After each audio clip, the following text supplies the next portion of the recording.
નમસ્કાર દર્શક મિત્રો, આપ જોઈ રહ્યા છો freedom journalism news channel. Corona બીમારી ઉપર ચોંકાવનારો ખુલાસો। અમેરિકન ડોક્ટર દ્વારા વિશ્વ આરોગ્ય સંસ્થાની પોલ ખોલવામાં આવી અને વિશ્વ આરોગ્ય સંસ્થા અને દવા માફિયા અને વિશ્વના દેશોની સરકારોની પોલ ખોલવામાં આવી। અમેરિકન ડોક્ટર દ્વારા વિશ્વ આરોગ્ય સંસ્થા અને દવા માફિયા અને વિશ્વના દેશોની સરકારો ઉપર ચોંકાવનારા આક્ષેપ કરવામાં આવ્યા। આવો જોઈએ આ અમેરિકન ડોક્ટરે કોરોના વિશે શું કહ્યું। Members of Parliament and ladies and gentlemen, as introduced, I'm Dr. Peter McCullough. I'm a practicing internist, a cardiologist, and epidemiologist, and I've been completely dedicated since the onset of the pandemic to doing everything I can to help each and every patient. These are my observations and this is my analysis. There have been two waves of injury to the world. The first has been the SARS-CoV-2 infection, which preyed upon the frail and the elderly.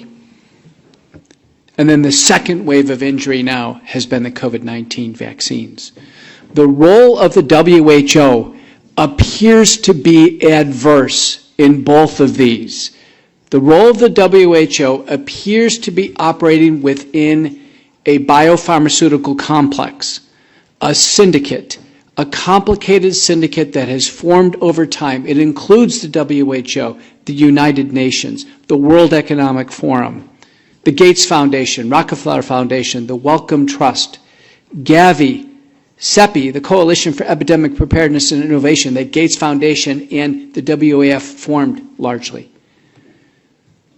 The Department of State in the United States, the National Institutes of Health, the CDC, the FDA, the MHRA in the UK, the TGA in Australia, SAFRA in South Africa, the EMA here in Europe.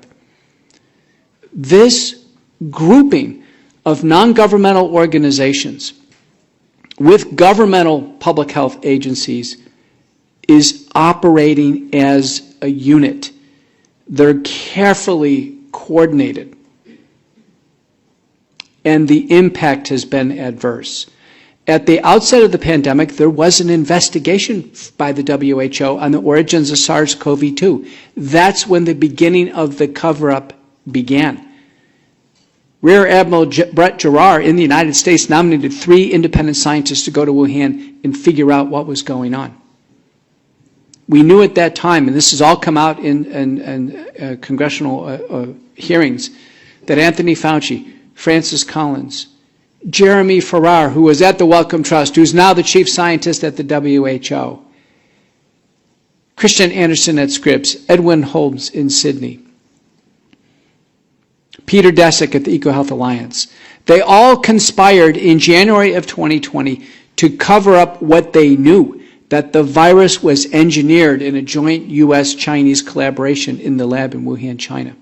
And they deceived the world with 12 subsequent fraudulent papers in the peer-reviewed literature.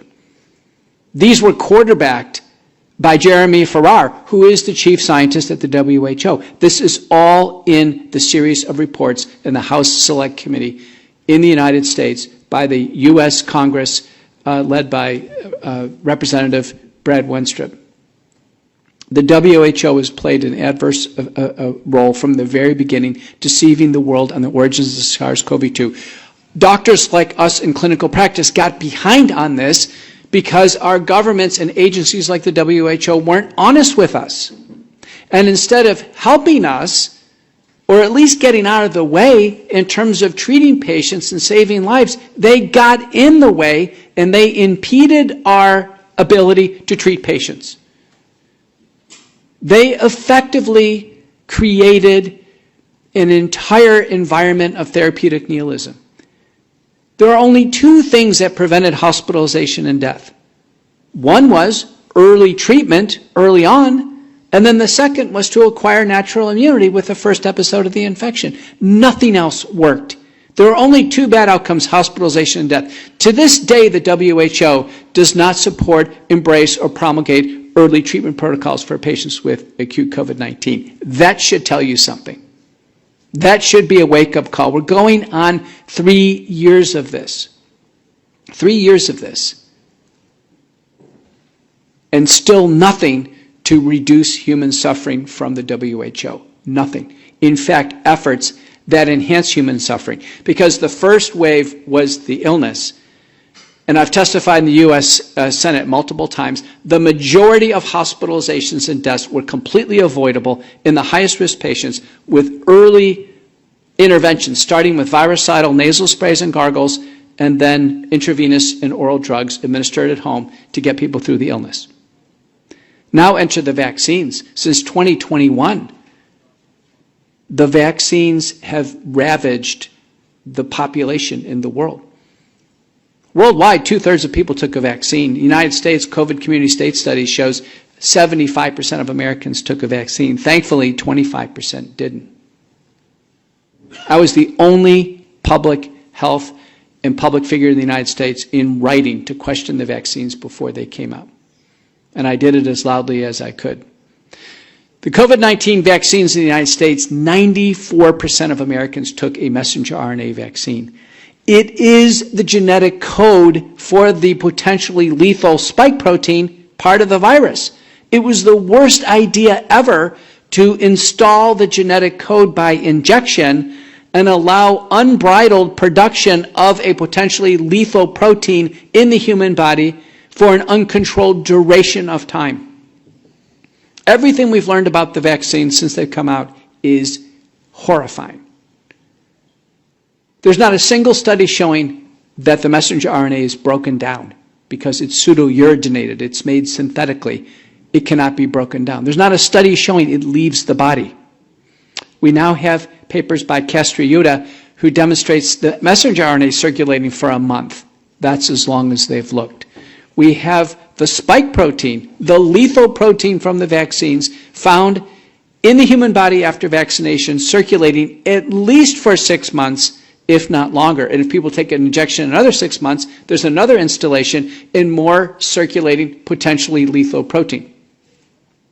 The spike protein is proven in 3,400 peer-reviewed manuscripts to cause 4 major domains of disease. One is cardiovascular disease, heart inflammation or myocarditis. Every regulatory agency agrees the vaccines cause myocarditis. I'm a cardiologist. Before COVID, for years, we've had guidelines in cardiology. When there is myocarditis, whether it's symptomatic or not, people cannot exert themselves in athletics. It will cause a cardiac arrest. And yet across Europe and across the United States, sports leagues were injecting young people who had no medical necessity, no clinical indication with these vaccines, and we have seen a montage of cardiac arrests in young individuals. I'm telling you as an expert cardiologist, these cardiac arrests are due to the COVID-19 vaccine until proven otherwise. They are. Other cardiovascular diseases caused by the vaccine, proven. Acceleration of atherosclerotic cardiovascular disease and heart attacks or cardiovascular arrest. Posterior orthostatic tachycardia syndrome or POTS, or people passing out due to low blood pressure. You have seen montages of people in the media, one after another, passing out like you've never seen before. It is the vaccine until proven otherwise. Aortic dissection, atrial fibrillation, other arrhythmias. Cardiac arrest in the absence of myocarditis has been described with the COVID-19 vaccines.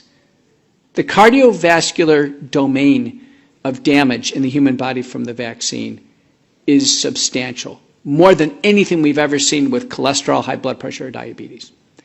The second major domain is neurologic disease, stroke, both ischemic and hemorrhagic, Guillain-Barré syndrome, ascending paralysis that can lead to death, which it has led to death with messenger RNA vaccines, agreed to by all of our regulatory agencies, small fiber neuropathy, numbness and tingling, ringing in the ears, headaches.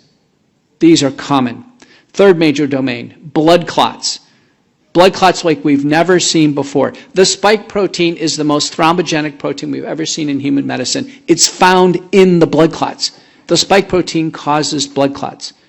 Blood clots larger and more resistant to blood thinners than we've ever experienced in human medicine.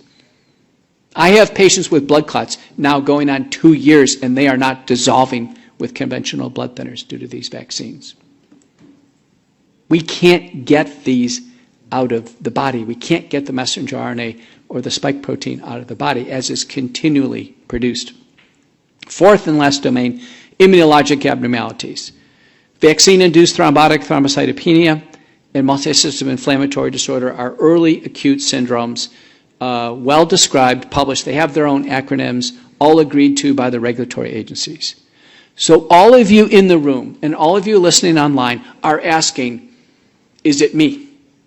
Is it my family member? Is it my loved one? Who is going to be the next person to drop after a vaccine? We've seen cardiac arrest now 2 years after these shots. 2 years. I'm the senior author on the largest autopsy study ever assembled of death after COVID-19 vaccination, worldwide. We searched the literature, 600 papers, all the clinical findings, we reviewed them with contemporary knowledge, experts in pathology and clinical medicine. Our conclusion, 73.9% of the deaths after vaccination are due to the vaccine. They are due to the vaccine. When it's suspected myocarditis, in a second paper, of which I'm the senior author, it's 100% of the time. It's due to the vaccine. Not COVID, respiratory illness, the vaccine. We are seeing now a third false narrative. The first false narrative was that the virus is unassailable, we have to stay in lockdown and be fearful. The second false narrative is take a vaccine, it's safe and effective. The third false narrative now is it's not the vaccine causing these problems, it's COVID. It's COVID that we saw back in 2020 causing all these problems in 2023. Don't fall for the false narrative. The medical literature at this point in time is compelling. The Bradford-Hill criteria for causality have been fulfilled. The vaccines are causing this enormous wave of illness. Now, could it be you and your family member? A few important papers to finish. One is by Schmeling and colleagues from Denmark, demonstrating that about 30% of people who have taken a vaccine have zero side effects, nothing, not even a sore arm, not even a sensation that anything happened with the injection. Those people appear to be fine forever, as if they didn't take a shot. And the data are the same in the United States in our VAERS system. The second batch group is about 70% of individuals, and they have some moderate side effects, some trouble, but they don't seem to really have serious events. And then there's that small third batch group, 4.2% in the Schmeling data. It's through the roof. Myocarditis, cardiac arrest, blood clots, hemorrhagic stroke, disabilities, sudden death at home in bed. And the data are the same in the United States. 4.2% of people in Europe right now are in trouble because they were unlucky enough to get a high-risk batch. In the United States, our CDC vSafe data, which is self-reported data, 10 million Americans, the number is 7.7% got so sick with a shot they had to go to the hospital and be treated or be hospitalized. A Zogby survey done about a year ago, a big representative sample in the United States, found 15% of those who took a vaccine have some medical problem that they're dealing with right now. So again, 4.2%, 7.7%, 15%. That's the penumbra. That is the Venn diagram that you're all going to be involved in the calculus. What's the path forward? The path forward is clearly for no one to take another shot. No one. Now, the World Council for Health, which is a multinational, evidence-based physician and healthcare provider organization, on June 11th, 2022, issued a pharmacovigilance report looking at 39 safety databases, including the WHO VisiSafe and the EMA databases and the US databases. And their conclusion was to remove all the COVID-19 vaccines off the market for excess risk of death. Excess risk of death. Okay? On the floor of the U.S. Senate, December 7th of 2022, I co-moderated a session, and our expert panel, by assent in the U.S. Senate, concluded all the COVID-19 vaccines should be removed from the market, all of them. No new boosters. And then in March 23rd of 2023, the Association of American Physicians and Surgeons, a factual, fact-based, evidence-based, consensus-driven organization, just like the two others, also concluded to remove the vaccines from the market. So I submit to you the COVID-19 vaccines and all of their progeny and future boosters are not safe for human use.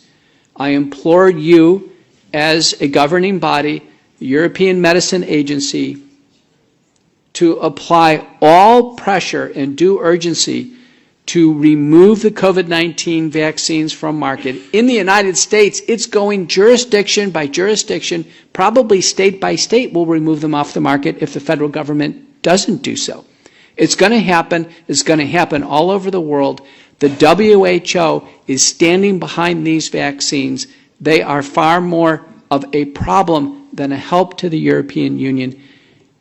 And it's my belief that the European Union, the United States, and all major stakeholders should actually completely pull out of the WHO and leave the WHO to its own endeavors, not to have any jurisprudence, any dominion over what we do in healthcare. WHO will never have dominion over what I do as a practitioner with patients in my practice. I'm Dr. Peter McCullough. Thank you so much for having me.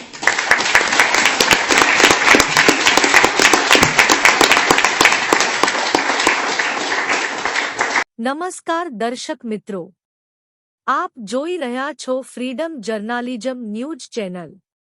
Corona બીમારી ઉપર ચોંકાવનારો ખુલાસો.